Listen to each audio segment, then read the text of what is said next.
All right, so here we are, still wearing the sunnies.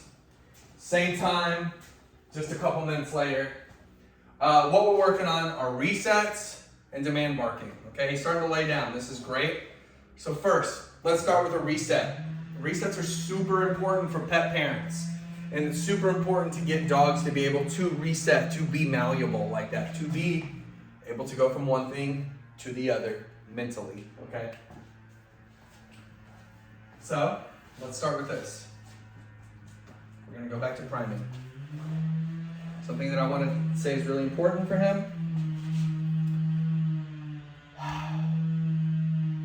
Taking that breath, just like that.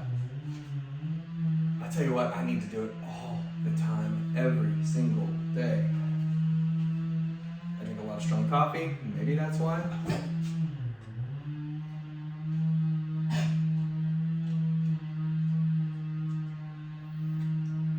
Good. Take a step away, come back. Good boy. So that keeps him in his space, that keeps him sequestered, that keeps him to start to understand where you want him to go. I want him to be out. I want him to be enjoying the house with us, enjoying socializing with us, enjoying the fun times that we have here. And as he matures, he's going to get to do that more and more and more. Okay? What this is about, it's about guiding him on those impulse control beginnings to teach him new habits. Okay?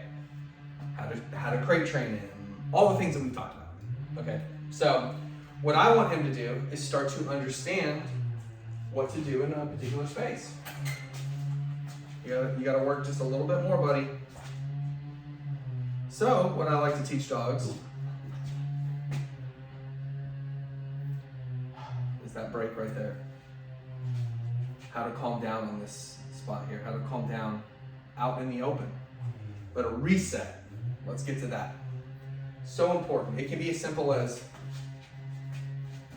so I use it a lot when I can't get a dog to sit, at a crosswalk, at a door, for a stay, really almost anything, even my dogs. A bark, Calvin barks a lot, Demand barks a lot, and so does Rigby. Really, honestly, all of our dogs do. So a reset, so if you guys are not able to get the result that you want from him, if he's not sitting, you can give him, and I'll show you loose leash walking fundamentals.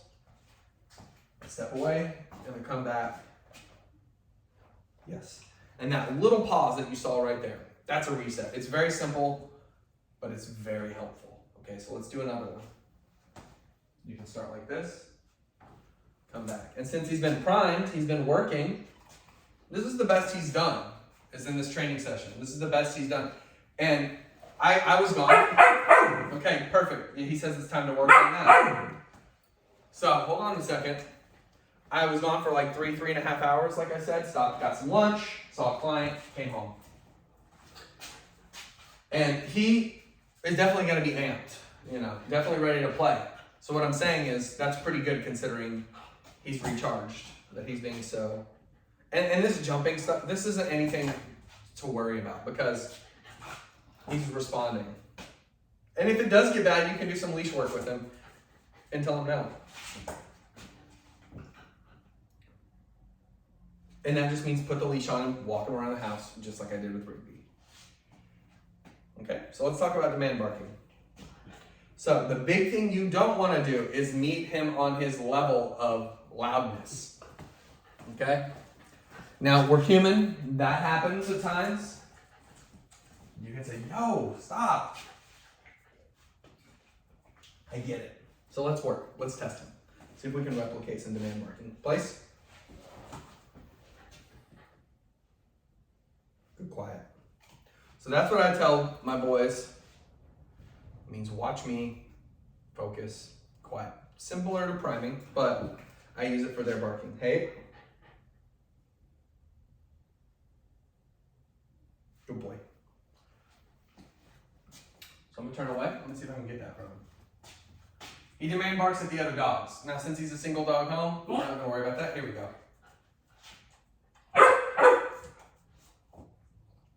So I'm gonna go blasé. I'm gonna get a captured behavior because he's gonna do it. Watch. Blasé like that. Quiet. Okay. So see, this is how he learns. Then you break. Come back. Good quiet. Good quiet. Good quiet. You start to show him that's what you want. That's what you want, but you have to be soft. You gotta mean it here and here, because I'm not a soft person. I have a very loud voice. So this is a learned quality. So I walk around just like I was doing before. And he's so motivated, as you can see.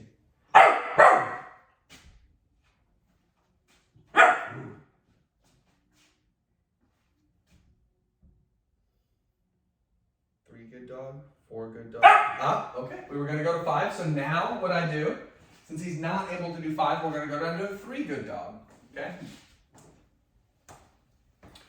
A 1 good dog, a 2 good dog, okay? Gonna end it again. I've worked with a couple dogs recently that have struggled with this. Really, honestly, the past 2 weeks. 1 good dog, 2 good dog, quiet. Okay, almost had it. We'll continue to work. We got 10, 12 minutes. I can continue to do this. That's fine.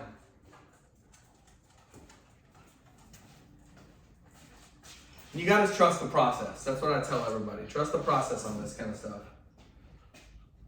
1 good dog. 4 good dog. 5 good dog. Yes! Okay, for some reason I went to 5. That was a mistake on my part. Let's try it again. 2 good dogs. Okay. Quiet. 3 good dog. Quiet. 4 good dog. Quiet. Yes. Good boy. Okay. So since you've been such a good boy, been such a quiet little boy for a second, he has been barking, but good. Want to give him a little bit of a release reward, a little bit of a dopamine rush there, you see? Easy, Bubby. Easy, Bubby. Okay, come on. Let's do it again. I mean, it's just that repetition. And this is the stuff I want you guys to work on, for sure, when he's home. Yes. If you stick with this stuff, I'm telling you, he's going to grow up into being a very balanced, being a very prepped and ready dog to know how to handle his feelings when he's feeling upset. Now, Rigby and Zoe, our dogs, yes, don't do so well with that because we didn't get them when we were young. Or we didn't train them when we were young to do that. They were both our solo dogs, Erica's and mine, respectively. And with that being said, you know, good boy. They got a lot of the attention. And, you know, I definitely want you to give your dog all the attention, but I want you to set those boundaries up, okay? Just like this. Come on. Good. So what he's doing is he's huffing the kicks down, and then he's coughing them up, and then he's chewing them. 2 good dog, 3 good dog, 4 good dog, 5 good dog. Good quiet. And even if he does bark, you can still whisper to him, good quiet. So you can have 2 options. You can address it. Okay, you can address it to him and you can say, hey, stop, quiet, or you can walk away. One of the 2. Never engage. 4 good dog, 5 good dog. Yes, quiet. Go quiet. Okay, so we're just gonna walk away. This is really fun, honestly, because you're able to see his little mind working nonstop. Like this, come on. Go to your place, good. So look at that, I mean, that's a golden for you. That is a golden for you. Just ready. Hi, Bubby. And you can even test him to get excited. It's an excited little boy.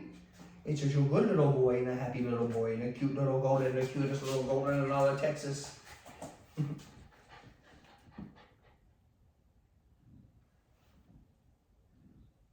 Yes, good boy. Okay, so you get the idea. If he's having a barking fit, don't give in to the quiet. Okay, walk away. Engage with him with your luring tactics, okay? Engage with him with his place tactics. Work on this kind of stuff. So we're gonna sign off. It's time for another potty break. So we're gonna go, but I hope these 2 videos you guys found really productive. Potty training been going well. Again, I wanna stress you don't have to take him out 15 to 20 times a day. I understand that you don't have time to do that, so I want you guys to make those trips count. That you can make him, and he can hold it. It's just he's gonna get a little bit older, and he's gonna learn that feeling of holding it. Learn that feeling of holding it. He's gonna learn his water intake. He's gonna learn how to self-regulate, okay? But for right now, we really gotta baby him on everything, but he's doing really well. Notice he's not barking, and that's a very good quiet. We're gonna sign off there. Trishay, go bye to your sweet little boy. All right, bye-bye, guys.